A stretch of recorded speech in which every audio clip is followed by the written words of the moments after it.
Alors nous sommes là pour essayer de comprendre le sens de la Avelut, du deuil de Tisha B'Av.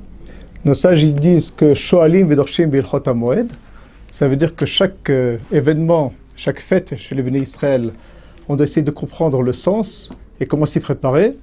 Alors on sait que Tisha B'Av s'appelle aussi Moed. Et donc en fait on a eu dans les lois 3 semaines pour se préparer à ce jour-là de Tisha B'Av, puisque déjà depuis Yud Zayin Betamuz, on commence la période des 3 semaines de Avelut.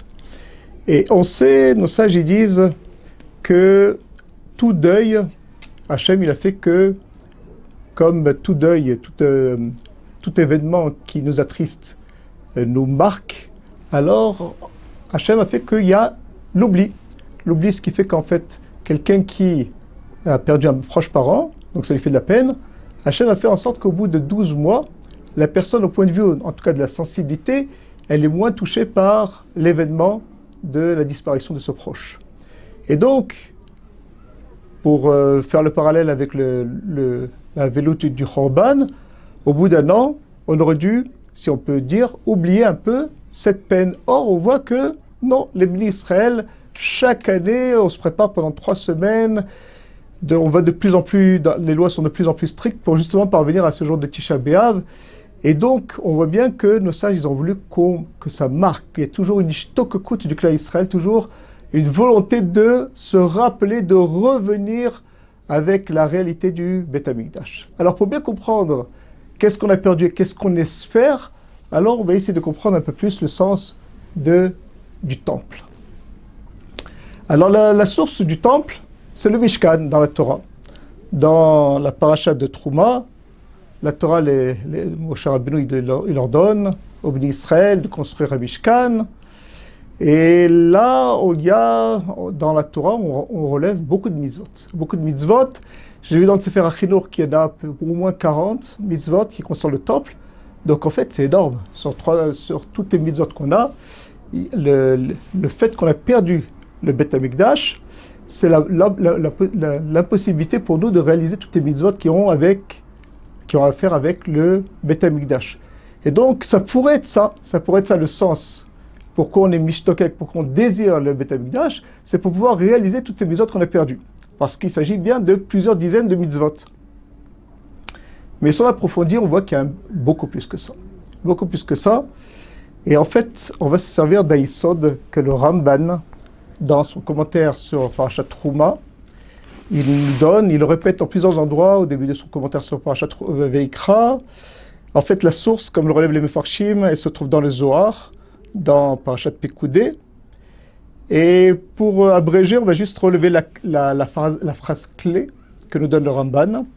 Le Ramban il dit « Vesod Mishkan ushiye akavod asher shachan al Har Sinai shochen ala benistar » Alors, le Ramban nous dit que le sod, donc le sens profond du Mishkan, c'est qu'il y ait un endroit honorable sur lequel Akadosh Baruch Hu va, on va dire, se dévoiler, comme il l'a fait au Har Sinaï, comme il l'a fait au mont Sinaï, dans ce grand événement qu'on marque par le Chag HaShavuot, où Akadosh Baruch Hu, il y a eu une révélation d'Akadosh Baruch Hu au clan d'Israël. Et donc, en fait, cette même révélation va se retrouver dans le Mishkan, mais le Rambam, il ajoute un mot de plus, Benistar, ça veut dire de façon cachée. On sait que l'Ar Sinaï n'était pas un événement caché. D'ailleurs, toute la nation était au courant qu'il se passait quelque chose dans le monde, comme c'est rapporté dans les Midrashim. Et alors, la seule différence, c'est qu'autant la révélation qu'il y a eu au Har Sinaï, là, elle s'est faite devant tout le monde, elle s'est faite en fait une révélation de tout le clan Israël qui était présent au Har Sinaï.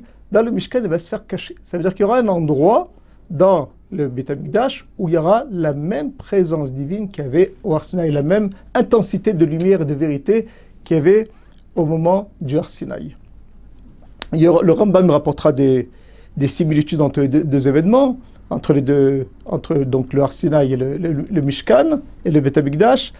On va en rapporter un, c'est que de même que dans le Har Sinaï, tout le monde ne pouvait pas monter et pouvoir avoir accès au même endroit. Il y avait Moshe Rabbeinu qui était le plus proche d'Hachem, Il y avait Aaron, les Kohanim, les Zkenim, etc. Et chacun avait ses limites, il ne devait pas s'approcher plus.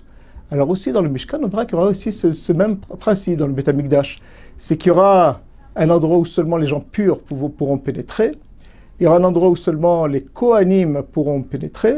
Et il y aura un endroit, le Kodesh Kodashim, qui est l'endroit le plus saint, où en fait seulement le Kohen Gadol, le jour de Yom Kippourim, avec les détails de loi qui sont rapportés dans Yom il pourra rentrer au Kodesh Kodashim. Et en fait, à l'endroit du Kodesh Kodashim, là où il se trouvait le Aaron, entre les deux chérubins, il y aura la parole d'Hachem qui va s'adresser, et qui va s'adresser à Moshe Rabbeinu dans le Mishkan, de la même façon qu'il le faisait quand il s'est adressé au Har Sinaï. Voilà ce que nous dit le Ramban. Et en fait, quelque part, le Mishkan va jouer le même rôle que le Har Sinaï, cette même révélation. Et pour nous, il faut comprendre quel est le sens de cette révélation dans le Mishkan. Quel était le but de cette révélation? Alors, pour bien comprendre tout ça, on doit rapporter, on doit comprendre qu'est-ce qui s'est passé au Har Sinaï. Nos sages nous disent que le Har Sinaï vient après que les Béné Israël sont sortis d'Égypte. Les Béné Israël, quand ils se sont formés comme âme dans l'Égypte, ils ont assisté pendant 1 an à tous les miracles. Donc toute leur émouna, toute leur foi s'est renforcée. Et après, il y a eu la sortie d'Égypte, où il y a le Kriyat Souf, où la émouna était encore plus forte. Et après, à ce moment-là, ils ont eu la confiance entière entre Akadosh Baruch Hu et Moshe Rabbeinu. Ils ont une période de 50 jours où en fait ils vont se purifier de toute l'influence de l'Égypte qu'ils ont supportée et qu'ils ont été victimes quand ils ont vécu parmi eux, toute la Touma de Mitzrayim. Et à ce moment-là, Akadosh Baruch Hu leur propose donc ce grand moment de recevoir la Torah que les Umat HaOlam ne recevront pas, mais les Béné Israël vont accepter. Et ils vont dire quoi? Quand Akadosh Baruch Hu va leur proposer la Torah, ils vont dire Naaseh Venishma. Dans ça, ils disent que cette phrase-là, c'est la phrase des Melachim. C'est une phrase d'ange. L'homme, dans sa construction, on va dire, il a besoin de comprendre avant de prendre un engagement. Alors là, les Béné Israël, ils vont dire Naaseh Venishma. On accepte la Torah, on accepte de prendre sur nous, et après on essaiera de comprendre, on comprendra. Alors cette phrase-là, en fait, c'est ils se sont complètement soumis à Kadosh Baruch Hu. Et alors, à ce moment-là, Akadosh Baruch Hu, il se révèle au Béné Israël, et c'est le moment le plus important d'histoire. En fait, l'intensité d'un tel événement est tellement forte que nos sages disent qu'ils sont arrivés à une telle madriga, à un tel niveau, comme celui de Adam Rishon avant la faute. C'est-à-dire qu'en fait, ils étaient arrivés à un tel moment de lumière et de connaissance d'Hachem qu'ils étaient arrivés à ce moment où en fait on a perdu depuis la faute d'Adam Rishon, et que en fait c'était un moment même historique, c'était une façon de pouvoir réparer la faute d'Adam Rishon, si ce n'est la faute du Hegel, dont on va revenir dans un instant. Et ce moment-là, comment ils ont été zochés d'un tel Gilui Hashem, c'est justement parce ils ont accepté complètement la Torah. Et à ce moment-là, en fait, le tikkun aurait pu se réaliser. Le tikkun du monde qui est réalisé par les Béné Israël aurait pu se réaliser. Et là, il va se passer un événement, comme on l'a dit, c'est que les Béné Israël, ils vont, au bout de 40 jours, quand il va y avoir un Nisayon, ils vont trébucher avec la faute de Vaudor. Tout le monde n'a pas fauté dans le Vaudor, comme nos sages nous disent. C'est surtout les rêves, les peuples étrangers qui ont fauté, mais malgré tout, comme le rapporte Rav Dessler, dans le cœur des Béné Israël, il y avait une faute au niveau du date. Ils ont participé au niveau de la pensée à cette faute. Alors, comment expliquer qu'après une telle révélation, l'histoire aurait pu se terminer là, et le tikkun du monde aurait pu se réaliser? Comment se fait-il qu'ils ont trébuché? Alors, c'est comme le rapporte le Rav Aryeh Kaplan dans un de ses livres, c'est qu'en fait, ce moment de révélation, en fait, autant ils l'attendaient, d'un autre côté, ils n'étaient pas 100% prêts. En fait, ils avaient au fond d'eux encore des calculs, ils n'étaient pas prêts, le Kéli n'était pas prêt, l'ustensile n'était pas prêt à recevoir cette révélation, et à se soumettre entièrement. Malgré qu'ils ont dit Naseh Venishma, ils étaient prêts, mais pas 100%. Et ce 100%, en fait, quand il y a une faille, alors elle s'exprime à un moment donné, et cette faille va se faire au moment du Hegel, et là, ils vont retomber dans l'idolâtrie. Cette idolâtrie, en fait, ce qu'ils vont vouloir, c'est qu'ils vont pas pouvoir accepter cette vérité totale. Ils ne sont pas prêts. Et donc, c'est toute vérité totale qui se révèle l'homme. On sait que des gens ils disent que si moi Dieu se révélait, j'accepterai la Torah, mais c'est faux. On le voit par cet événement-là. C'est que la révélation était trop forte. Et quand une révélation est trop forte, on n'est pas prêt à ça. Alors il y a une sorte de rébellion, comme explique le Rav Kaplan. Et cette rébellion s'exprimait 40 jours après avec la Chata Hegel. Et donc, en fait, de nouveau, ils retombent. Malgré tout, nos sages disent que au moment même qu'ils sont arrivés à Sinaï, Pachalaem à Zohamash la Nachash. On sait que, d'après la tradition, le Nachash, le serpent, a une relation avec Rava. Et il a souillé. Et donc, toute la descendance, toute espèce humaine a été souillée par cette relation. Et cette impureté qui fait donc écran entre l'homme et la vérité, et entre Dieu, elle a disparu au Har Sinaï. Donc, en fait, l'événement du Har Sinaï, il va quand même être porteur de message, mais il ne va pas parvenir à son tikkun absolu. Et en fait, après le Cheta Hegel, après le pardon, alors il y aura donc cette construction Mishkan qui, d'après le Ramban, va remplacer un petit peu la révélation du Har Sinaï. Et pour bien comprendre ça, pour bien comprendre qu'est-ce qui veut dire les propos du Rambam, on est obligé de revenir sur la faute d'Adam Rishon. C'était quoi le nisayon d'Adam Rishon? Adam Rishon, Akadosh Baruch Hu lui dit, tu peux manger ce que tu veux dans le Gan Eden, mais seulement du fruit du Etz Hadat, tu ne dois pas le manger. Le Rav Dessler explique que le nisayon, l'épreuve d'Adam Rishon, n'était pas entre le choix du bien et du mal. Il n'avait aucune envie de faire du mal, puisque le mal n'était pas en lui. Il était tout à fait conscient de ce que Akadosh Baruch Hu proposait comme lumière, et en fait, tout le but de l'homme, c'était de grandir et de grandir dans ce Gan Eden. C'était ça sa grandeur. Alors, c'était quoi son Nisayon? Le Rav Dessler explique dans le Chelek Bet de Mirtam Meliaou, son choix était entre la vérité et le mensonge. Dans le sens que ce n'était pas au niveau des tchoukot, des pulsions, mais au niveau du date, au niveau de la réflexion, au niveau de la connaissance. Adam Rishon, Akadosh Baruch Hu lui proposait un projet pour la réalisation de l'homme. Mais il lui dit, ce projet pourra se réaliser et tu pourras arriver à complètement te réaliser dans ce monde avec toutes les données que je te donne, tous les plaisirs que je te donne, physiques et spirituels, ça c'est à condition que tu respectes ma volonté. Mais il y a une condition, c'est qu'il ne faut pas manger du Etz Hadat. C'était quoi ce Etz Hadat? C'était faire rentrer la connaissance du mal en soi. Vivre le mal en soi, c'est-à-dire faire rentrer un élément étranger à l'homme, qui est le Satan, en soi, qui va l'attirer vers le mal. Et donc en fait, au fond de nous, on a tous une voix qui nous dit « j'ai envie de ça, je veux ça, ça m'attire ». C'est toutes ces choukottes-là qui sont en nous, qui ne sont pas vraiment nous, mais qui sont en nous et qui nous attirent vers le mal. Quel était le but d'Adam Rishon? Pourquoi Adam Rishon a choisi cette voie? Pourquoi finalement il n'a pas écouté la voix d'Hachem? Il n'avait aucun intérêt d'être attiré, il n'était pas attiré par ce fruit. C'était une conception. Il a considéré que Hachem il a sa conception, mais comme Akadosh Baruch Hu, il a fait l'homme à son image, c'est-à-dire qu'il a lui donné le libre arbitre, ce libre arbitre lui permet de concevoir, d'être lui-même Dieu, c'est-à-dire de concevoir un but dans le monde autre que celui que la voie que Akadosh Baruch Hu propose. C'était quoi cette voie? C'est qu'il considérait que si un homme il est attiré par le mal et il arrive à surmonter cette attirance vers le mal, en fait, il va réaliser un plus grand Kiddush Hashem, une plus grande sanctification du nom d'Hachem, puisqu'il va surmonter ses pulsions pour s'approcher d'Hachem. Donc c'était un Nisayon dans le date, dans la connaissance. Lui, il pensait concevoir les choses autrement que Hachem. Et ce choix-là, en fait, il va faire l'erreur. Il va faire l'erreur qui va conduire toute l'humanité à la déchéance, puisqu'en fait, une fois qu'il va manger ce fruit, le mal va entrer en lui, il va se rendre compte qu'il est nu, c'est-à-dire qu'il y a ici une attirance vers la passion. Et en fait, tout le monde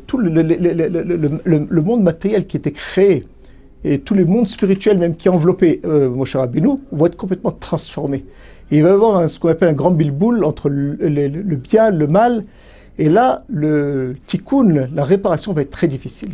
Parce qu'en fait, il faudra toujours distinguer où est le bien, où est le mal, et c'est une chose qui est peu différente, qui n'est pas évidente, puisque on ne marche plus tout à fait avec notre esprit, puisqu'on a en même temps une attirance vers le mal qui complètement brouille la connaissance du bien. Alors, Moshe Rabbeinu, Adam Arishon va tout de suite se rendre compte de son erreur, il va faire tchouva. Mais malgré tout, le tikkun ne sera pas réalisé par lui, il sera réalisé par sa descendance. Cette tchouva n'est pas suffisante pour réparer le mal qu'il a fait. Et en fait, tout va retomber sur sa descendance. Et en fait, sa descendance, elle ne va pas du tout aller dans le sens du tikkun.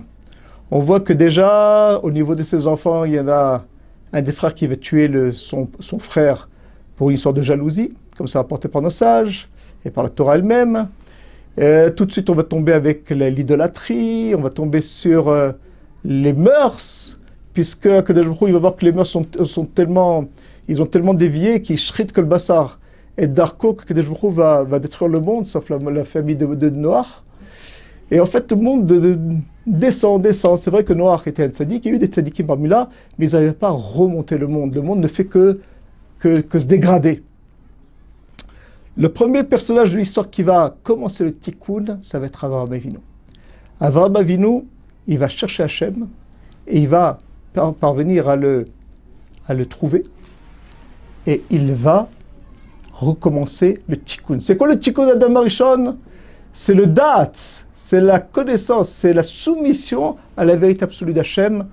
Et c'est ce qui va faire Avraham Avinu. Tous ces nisonot sont justement dans la Emouna. Pour donner un exemple, Avraham Avinu, Akadosh Baruch Hu lui dit va en Eretz Israël, il y va, il ne peut pas y rester. Il y a la famine, il est obligé de quitter Eretz Israël. On voit de là, donc c'est un Isaïon, Akadosh Baruch Hu lui dit va. Alors, quand il y va, il aurait pu penser que c'est là qu'il va se réaliser, puisqu'il est porteur d'une mission, mais au contraire, il va devoir quitter. Il y a une famine, il ne peut pas y rester. Alors, il aurait pu se révolter. Mais Avraham Avinu ne se révolte pas. Il se soumet, il ne pose pas de questions sur Hachem. Et tous ces dix nisonotes vont être une soumission à la parole d'Hachem sans porter la moindre ombre à la confiance qu'il a en Akadosh Baruch Hu, la confiance totale. Et le deuxième nisonot va être le plus grand, puisqu'en fait, le dernier nisonot, ça va être le nisonot le plus dur. Pourquoi? Parce que toute sa vie, il est arrivé à une conception de ce qu'Akadosh Baruch Hu demandait. Dans son époque, il y avait beaucoup d'idolâtres qui offraient leur fils en sacrifice pour des idoles. Et il luttait contre ça. Et en fait, il est arrivé à une connaissance d'Hachem que c'est vada et c'est évident que Akadosh Baruch Hu ne demande pas une telle chose. Et donc, Akadosh Baruch Hu lui demande de sacrifier son fils, l'Har Moria. C'est complètement contraire à sa compréhension du message de Dieu.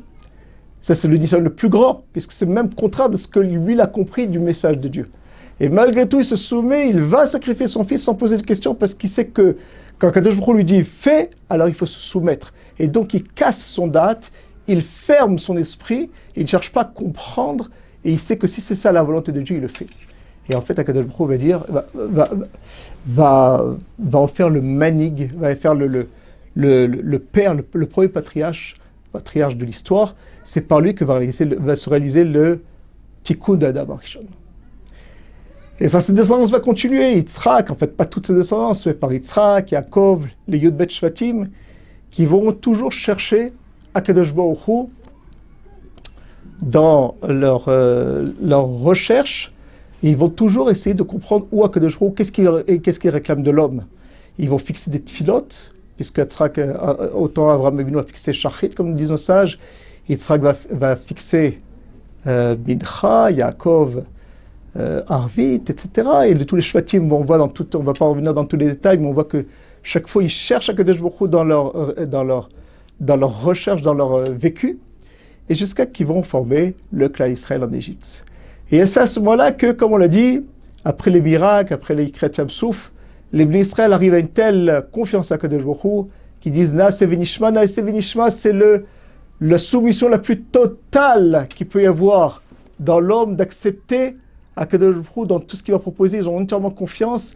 Donc c'est encore un petit coup. Et à ce moment-là, en fait, il y a une porte dans l'histoire où c'est le moment où en fait on peut réaliser le tikkun d'Adam Arishon. Mais comme on l'a dit, ils ne sont pas prêts. Ils ne sont pas prêts puisqu'ils vont trébucher avec le Chet HaEgel. Et là, Kadosh Baruch Hu, il leur donne une deuxième chance. C'est quoi cette deuxième chance? C'est ça le Mishkan. C'est ça le but du Beth Amikdash. Le Mishkan va être qu'il y aura cette révélation, mais elle sera cachée. Ça veut dire qu'on va leur donner goût à ce que peut être la tâche totale avec la divinité.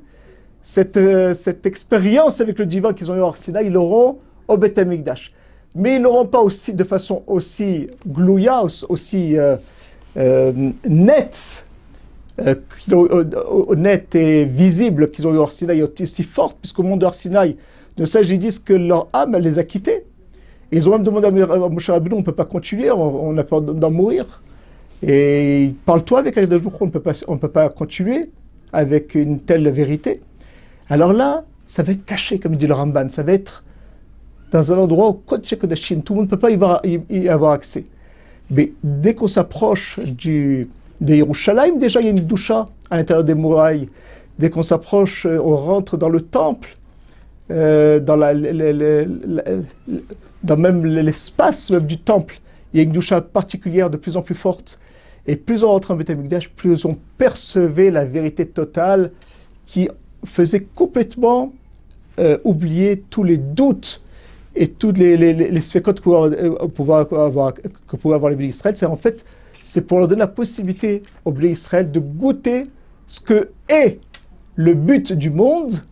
Et en fait, mais on ne le vit pas tout le temps de façon intense. La Torah les Metzavé Shlosha Regalim, 3 moments dans l'année, 3 fêtes, on doit monter à Yerushalayim pour apporter des korbanot, des sacrifices. C'est à ce moment-là qu'on vit cette expérience avec le divin, mais après on retourne chez soi, on va dire, on mâche cette expérience, on revoit cette expérience, et d'un autre côté, on se construit. C'était ça qui nous manquait. Et il manquait une construction intérieure pour pouvoir vivre cette révélation.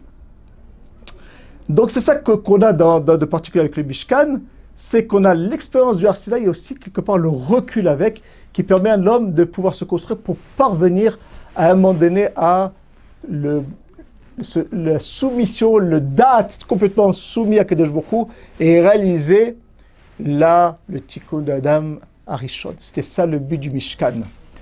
Et c'était ça si c'est ça le but, alors ça aurait dû être, cette expérience avec le Mishkan aurait dû nous amener à la finalité, à la finalité de l'histoire, le tikkun d'Adam Arishon, la réparation de cette faute-là. Seulement, on voit que dans le Mishkan, ça ne va pas toujours être comme ça.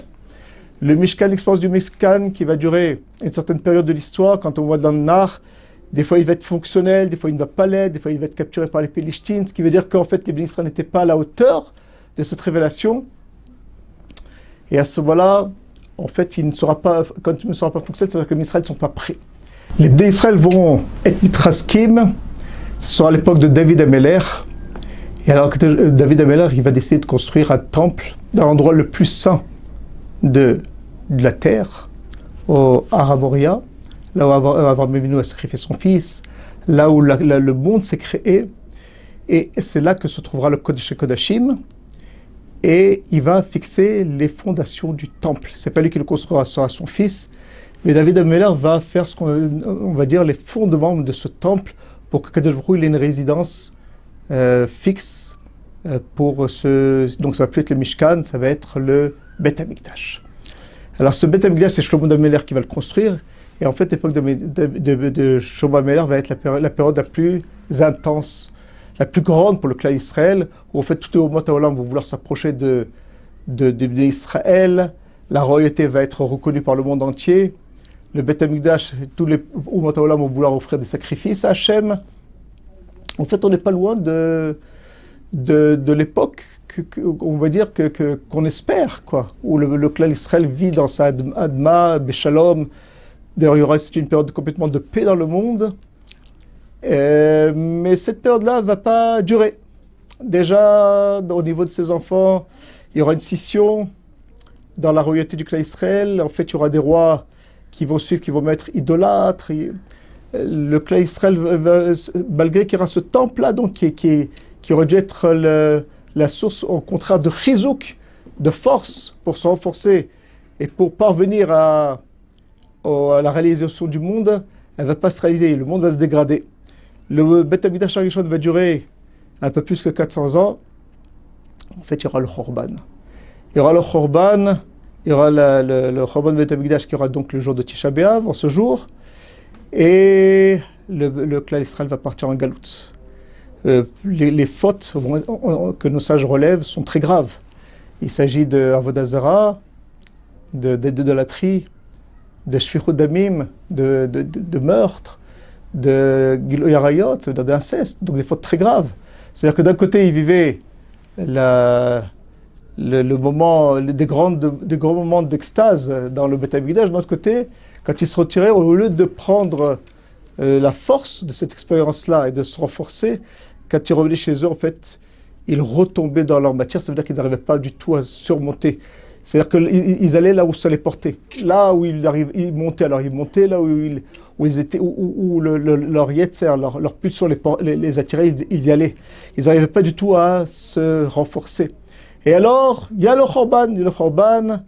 Ils vont partir 70 ans en Galout Babel. Et là, Akadosh Baruch Hu va leur donner une deuxième chance. Ils vont revenir en Eretz Israël, ils vont construire un deuxième temple. Nos sages, ils disent que ce deuxième temple, il ne sera pas de même intensité que le premier temple. Il y aura 5 choses qui manqueront. Il n'y aura déjà pas le Aaron à Kodesh, le Aaron à Edout, là où se trouvaient les chérubins. Il a déjà été mis en Gneza par un roi à la fin du Beit Rishon, du premier temple. Et donc il ne sera pas là. Et c'est là que la voix d'Hachem s'exprimait, on va dire. Donc il n'existait plus dans le deuxième temple. Il n'y aura plus des voix, il n'y aura plus de Urim et Tumim, où on pouvait poser des questions au Kohen Gadol et savoir ce que Kadosh Baruch Hu voulait. Même le feu qui descend Minashamaim, qui descendait du ciel pour consommer les sacrifices, ne sera plus présent. Donc en fait, quelque part, on a un deuxième temple qui est de plus petit niveau. Et en fait, on voit qu'il y a 3 chances, qu'on va dire, que la Kadosh Baruch Hu donne au clan Israël pour se révéler, pour réaliser sa mission. La première, c'est Or Sinaï, sa plus grande révélation. Et là, ils ne sont pas prêts, comme on l'a dit, trébuche. Il y a une deuxième possibilité, c'est que le Mishkan, le Beit Rishon, où l'intensité était forte, mais là aussi, ils font des grosses avérotes. Dans le deuxième temple, ils ont compris la leçon, ils font plus de grosses avérotes, mais malgré tout, nos sages disent qu'il y avait quand même Sinatrinam. Il y avait la haine gratuite. C'est quoi la haine gratuite? C'est en fait le ego, il est là. La haine gratuite, ça veut dire que tu es différent de moi, je t'aime pas. Ça veut dire que moi, je ne considère pas qu'il y a ici Akadosh Baruch Hu qui a sa Hashgacha pratique et qui donne à chacun sa part, mais il y a ici des différences. Et même dans la Avodat Hashem, tu ne pries pas de la même façon que moi, tu ne te réalises pas de la même façon que moi, tu n'as pas ta même approche que moi, ça me dérange. C'est-à-dire qu'ici, il n'y a pas une soumission de l'homme vers Hachem, mais il y a ici l'ego de l'homme qui peut même s'exprimer dans la Torah, mais qui n'accepte pas l'autre comme différent. C'est aussi qu'on n'est pas tout à fait dans ce qu'on attend de l'homme. Parce qu'on attend de l'homme une soumission devant la vérité totale d'Akadosh Baruch Hu. Et là, on n'est pas soumis. Il y a encore un problème de date qui ne veut pas se plier devant le date Hashem. Et donc, il y aura le Khorban du deuxième Beth Amikdash. Et là, on arrive à la galoute. On arrive à la galoute où, en fait, on n'a plus rien. On n'a plus rien de quoi s'assurer. Parce qu'il faut savoir que même le deuxième Beth Amikdash, qui n'était pas de temps d'intensité que le premier, mais il était énorme quand même. C'est sûr que quand on rentrait dans le Beth Amikdash, tous les doutes disparaissaient. On était très proche d'Hachem. rien ne pouvait remplacer cette... on n'a aucune idée de ce qu'on vivait à ce moment-là, ce que les Bnei Israël vivaient dans ce moment-là, avec la Aliyat HaRegal, etc. Mais malgré tout, Akadosh Baruch Hu nous enlève tout. En fait, on est déjà au dernier moment où Akadosh Baruch Hu nous dit, bon, ben, on voit que j'ai voulu vous donner un coup de pouce pour vous aider, mais rien à faire. Bon, j'ai beau baisser l'intensité de ma révélation, vous n'y arrivez pas. En fait, j'ai besoin en fait, de me cacher totalement. Et quand je me cache, en fait, alors, les Bnei Israël, c'est par eux-mêmes qui vont devoir chercher et arriver d'eux-mêmes par leur propre force à se plier et accepter la volonté d'Hachem. Ça, c'est la galoute. Comme explique le Rav Dessler dans Chalek Dalet, la galoute, elle est à double tranchant. D'un côté, on est chez les nations, et quand on est chez les nations, alors on est influencé par eux, parce que on sait que les nations n'ont pas reçu la Torah, et donc ils sont complètement dans à réaliser leurs désirs, qui sont complètement contre la volonté d'Hachem. Donc on est influencé en galoute. C'est vrai que les Bnei Israël ont toujours pris leurs précautions pour ne pas trop vivre avec eux, mais malgré tout, il y a des influences. Et surtout à l'époque des Lumières, où en fait, les Bnei Israël ont été complètement confrontés avec les nations. Calva Homer aujourd'hui avec Internet, etc., où un homme il peut habiter en face du kotel, avec vue du kotel de sa maison, et d'un autre côté avoir un portable qui lui permet ou un accès à Internet qui lui permet de voir toutes les cochonneries de toutes les nations sur la terre. Donc la galoute, elle est présente. Ça, c'est le danger de la galoute. Mais d'un autre côté, il y a un avantage. C'est quoi l'avantage? C'est que quand on est perdu dans cette obscurité des nations, alors là, on est prêt. C'est ça l'espoir, on va dire. C'est ça l'espoir, c'est ça le risque. C'est ça le couteau à double tranchant, on va dire. C'est que d'un autre côté, l'Israël risque de dépérir dans la Rochniut, mais d'un autre côté, il risque d'arriver à une soumission, d'accepter, de dire « Daï Hashem, on en a marre de la galoute, on te veut toi comme Meller, on te veut toi comme maître, et on veut entièrement se soumettre à ce que toi tu penses et non pas ce que nous on pense parce qu'on en a marre de cette situation. » Ça, c'est le but de la galoute. C'est ce que on devrait parvenir comme message, à accepter Malchut Shamaim. Et en fait, on peut se dire, mais est-ce que l'ange vaut le coup? On ne peut pas poser de question à Hachem, mais pour bien comprendre, il faut juste savoir, comme explique aussi leur descend dans ce même article, il nous dira, le Rav Marteliaou, c'est que Arbe Or Doche Arbe Choshe. C'est-à-dire que autant on peut descendre dans la Rochniut, comme les Bnei Israël ont fait en Égypte, d'un autre côté, un petit peu de lumière repousse beaucoup d'obscurité. Et donc, même si le Bnei Israël se sont dégradés avec ces 2000 ans de galoute, d'un autre côté, avec un peu de lumière, comme on a vu avec les Bnei Israël, un peu ils sortent un petit peu, et en 50 jours, ils sont déjà au moment le plus grandiose de l'histoire, avec la révélation d'Akadosh Baruch Hu. Ça veut dire qu'en fait, si les Bnei Israël acceptent d'accepter le Malchut Shamaim, d'accepter la royauté d'Hachem, alors en fait, en peu de chance, avec un peu d'événements, la saleté, on va dire, de la zoama, de la touma de notre expérience à Galout, elle va complètement partir. Le Mashiach Tzidkenu qui va se révéler va, par son visage, par sa présence, complètement nous nettoyer, et on sera prêt à vivre le Bet Hamikdash Ashlishi, qui en fait sera proposé par Hachem. On n'a plus besoin de construire, parce que la révélation sera tellement énorme que c'est Akadosh Baruch Hu qui va nous le proposer. C'est ce qu'on espère, Bimra Beinu. On est obligé d'avoir quand même quelque chose de concret à proposer pour illustrer, on va dire, ce Dvar Torah, puisque tout le Dvar Torah il est basé sur le tikkun du date. C'est que il y a une mida qui s'appelle Et Samer Bechelko dans nos sages. Ça veut dire être heureux de son sort. On se rend compte, si on s'observe bien, qu'on est toujours avec des réclamations. Beaucoup de gens ne sont pas contents de leur conjoint, les enfants ne se conduisent pas comme ils auraient espéré, ça ne correspond pas à leur kavod, Il y a des gens qui se plaignent de leurs parents qu'ils ont eus, de là où ils ont vécu, de leur couleur de peau, de leurs patrons, de leurs employés, de leur carrière, de leur capacité intellectuelle, physique. Le monde, il est toujours en train de râler. Pourquoi il est en train de râler? Parce qu'il n'arrive pas à se soumettre avec la Hashgacha pratique, que Kadosh Baruch Hu nous donne ce qui est nécessaire pour notre réalisation. Et alors, on est toujours en train de regarder autour de nous, on aurait voulu être comme ça, comme ça. Ça, c'est justement qu'on est très loin du Tikkun Hadat.